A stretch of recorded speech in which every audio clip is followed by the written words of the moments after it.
اهلا بك.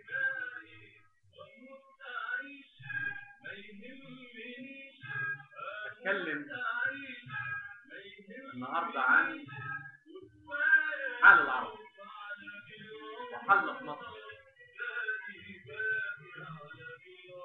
المسلمين والعرب بعت لهم فايده.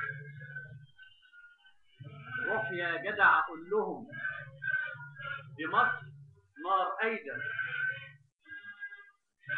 الدنيا ليه ضلمت وما عادش طاقة نور؟ يا ترى بعد العراق مين عليه الدور؟ أخطاء وأخطاء كثيرة وكلها مزايدة. من صغر رابع عروبة مصري أنا ومجدع، السلم ماسك قلم في الحرب أشيل مدفع.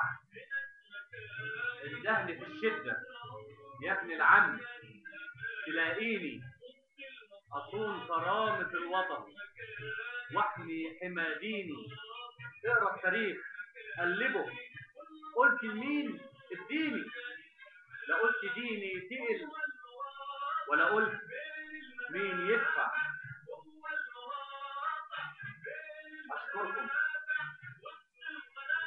والسلام عليكم ورحمة الله تعالى وبركاته.